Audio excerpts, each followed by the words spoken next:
Now I would like to light the chalice, and as that is being done, I share with you some words from Melanie Davis.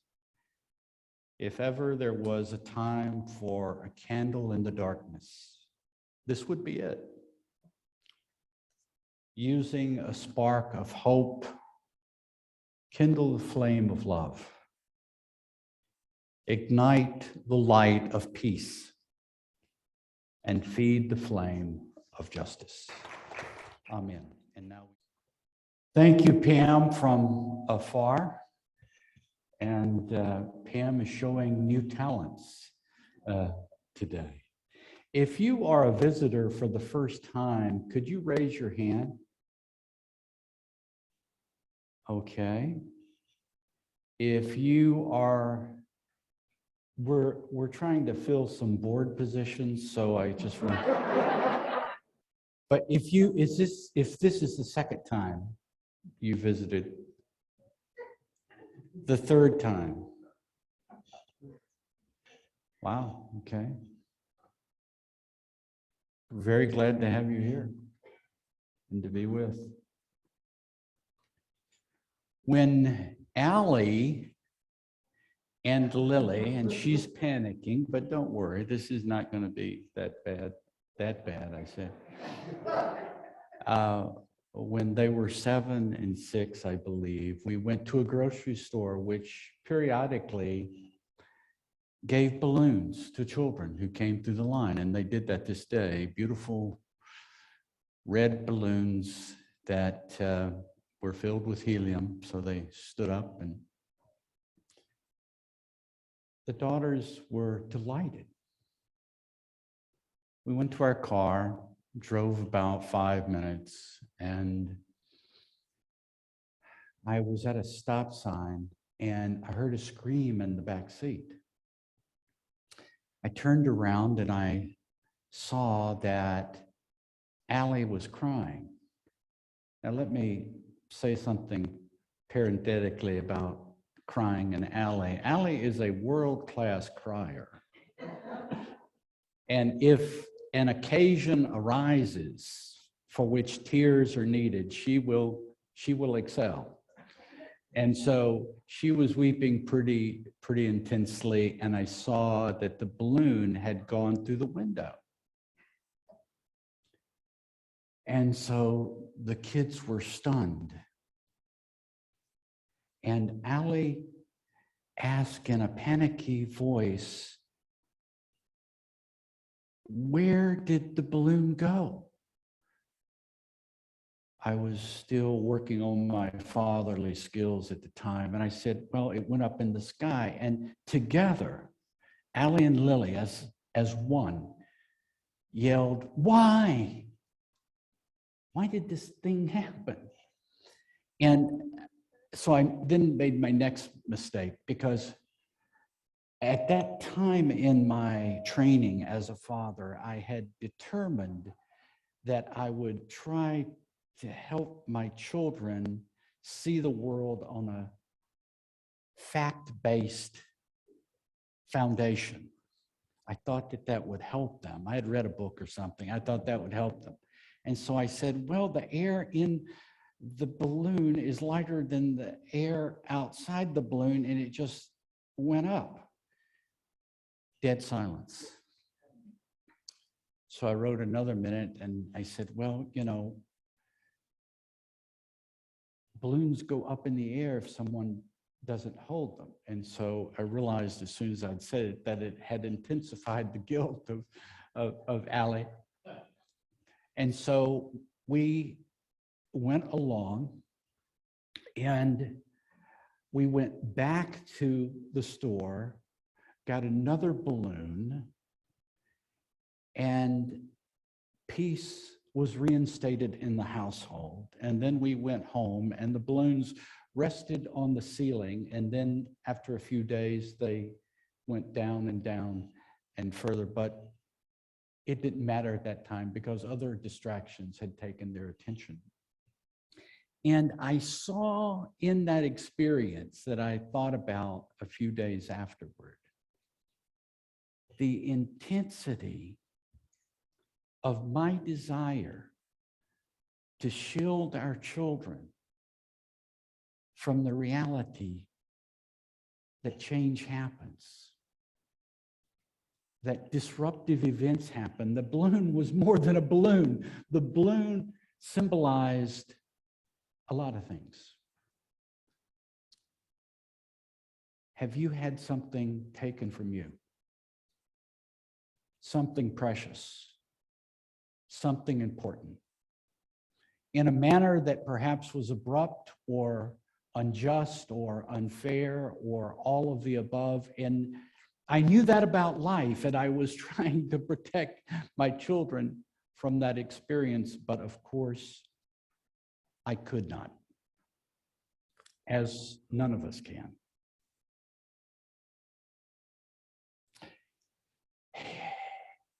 After the balloon had been lost and gone up in the air, and my ability to provide explanations had obviously failed, Lily jumped into the breach and said, while we were still in the car, and said, Allie, the balloon is going up where the airplanes are. And then a complicated conversation ensued in which they were working out that somebody in an airplane, riding in an airplane, would catch the balloon and bring it back down. But the reasoning on that petered out, and they both knew it. And then Lily said, Allie, I think the balloon is going up to where the birds are. And it was as though they needed to believe that there was a hospitable place the balloon was going to. And thus, even at a young age, the human mind is working to try to mitigate loss, to deny change, to somehow interpret it in a way that diminishes our sense of loss.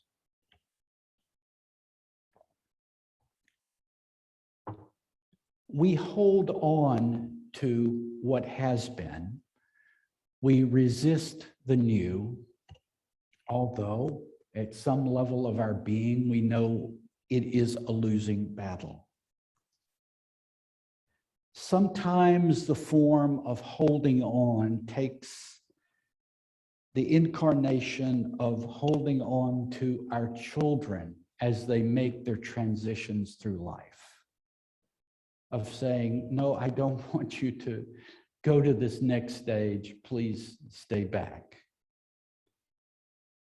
Sometimes it takes the form of holding on to static religious ideas. That's not a problem for most of us, but perhaps the opposite, having an antipathy toward spirituality and religion that is rigid, is something that we hold on to. Sometimes this holding on takes the form of not accepting tragedy or loss. Sometimes it takes the form of not understanding and absorbing the changes in a relationship which occur over time. Sometimes it takes the form of not accepting the changes which occur to our body over time. Sometimes this resistance to change becomes an epidemic. It is manifested among large groups of people. There are tens of millions of people in our society that deny the reality that we are living amidst climate change. And thus it was this week that the fires being so intense on the West Coast, some of the smoke came and affected the very air all of us was breathing every moment we step outside the room. But still, there is a resistance to the fact that life has changed and that we have changed part of it.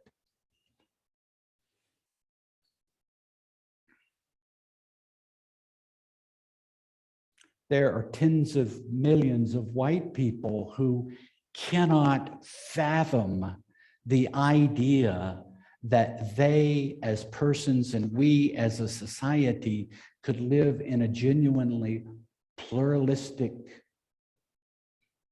multi-ethnic society where power is shared among people of any and all skin color and sexual orientation. They literally cannot fathom it, and they are willing to destroy democracy and the very principles upon which this country was founded, to hold on to life as they believe it should be, resisting life as it actually is. So yes, the yearning to resist change is mighty in us and can become literally a social force in society.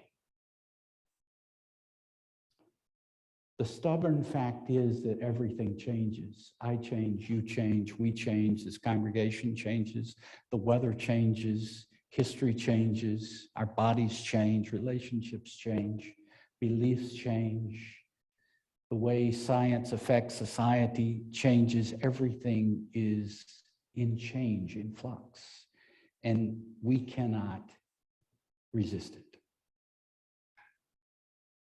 But wait. Let us not praise change too highly, because a life in which hyper change becomes part of our lives can be very destructive. Alfiz, my wife, and I have experienced a great deal of change over the last 2 months. I think she will be able to testify to that, a tremendous amount of change. And all this change which we experienced was for good reasons and to good effect and good timing, and had been thought about and carefully planned. But the reality of dealing with change can be taxing. And at a certain point, our bodies were saying, too much change. So our minds, with our intention, were going forward with this and that, but our bodies were saying, wait a minute, you've got to slow down. So it is not the case that change per se is a wonderful thing always, and it is a fact that too much change can be dangerous. There is such a thing as rapid change, imprudent change, change that fails to encompass widespread agreement, change that fails to be adequately processed, and in other ways is flawed. And the fact is, the desire in us to create spheres of stability and continuity, whether it be in a relationship or a community or a career or a reputation or a skill or anything, is an affirmation of life. My marriage to Alfiz is the greatest strength and solace of my life. Without that stability, what would I be? Stability also, as change, has its place.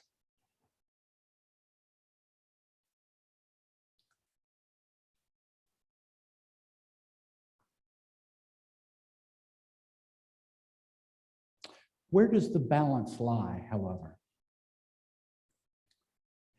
I think the balance between change and stability lies in embracing change intentionally where we can, that brings us greater peace, greater wholeness, greater harmony with others, a greater and deeper experience of life.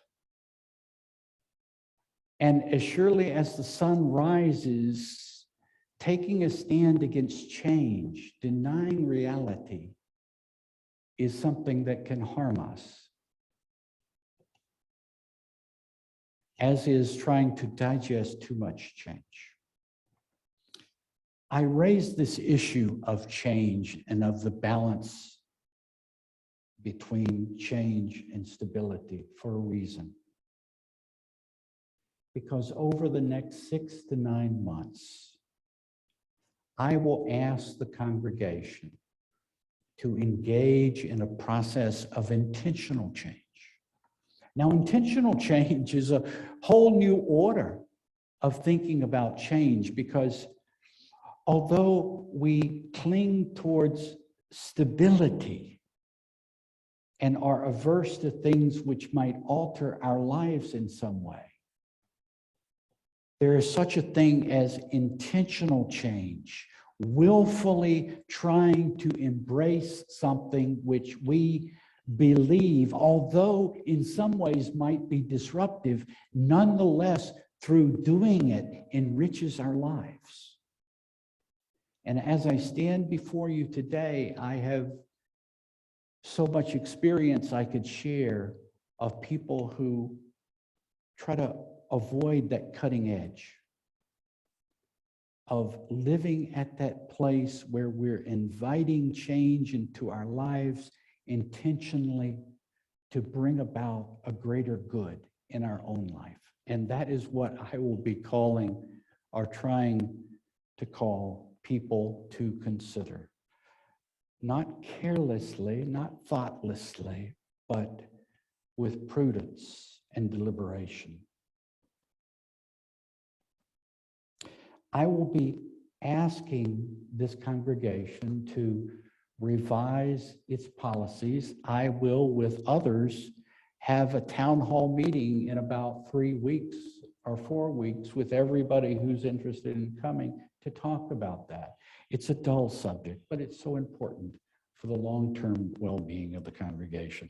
I will ask the congregation to think carefully and deliberately about being a community more deeply imbued by a sense of the importance of covenant, the covenant you have with one another. I will be asking you to take the training of leaders very seriously, although leaders of any congregation never compose more than 2% of a congregation. I will be asking you to create ways to evaluate your health as a congregation.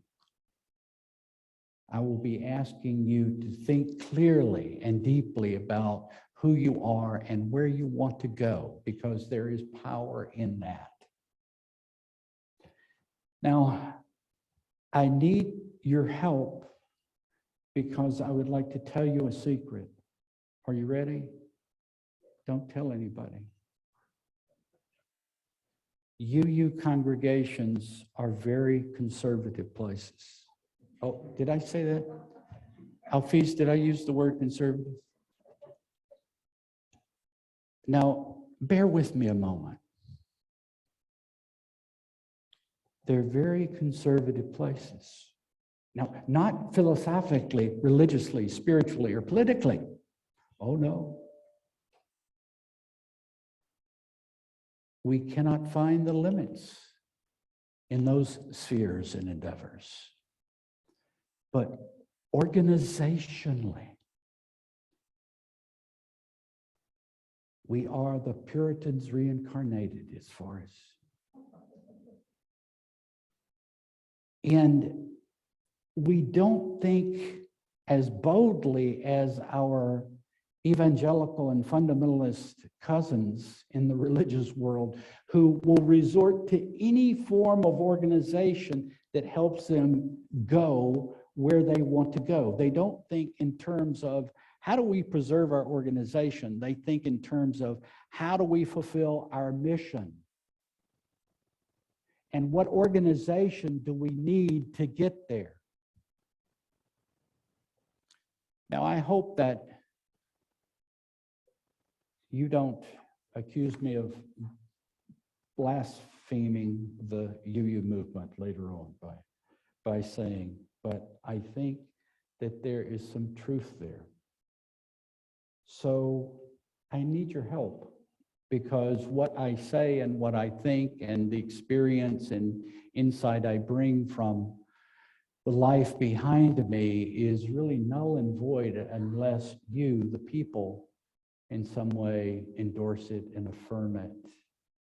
And I look forward to this dialogue that we will have with one another. And I look forward to getting to know each of you more deeply and tapping into the very deep roots of commitment and compassion and good intentions that reside in this holy place. Thank you, and I'd like to ask Mignon to come forward for our singing.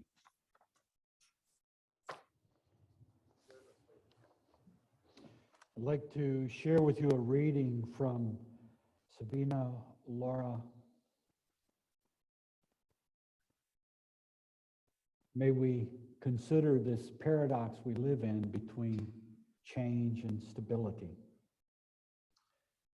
She writes, "We all need some measure of comfort, the safety of a cocoon. But I remind myself that change is good, that I cannot spend my whole life being a caterpillar, that courage wears butterfly wings, and that the sky has never been more inviting." Now may we join Mignon for our song of centering. Service is over. And as we're extinguishing the chalice, I share with you these words from Cynthia Landrum. "We leave this gathered community, but we don't leave our connection, our concerns, or our care for one another. Our service to each other, to the world, and to our faith continues until we are together again. Friends, be strong, be well, be true, and be loving. Amen."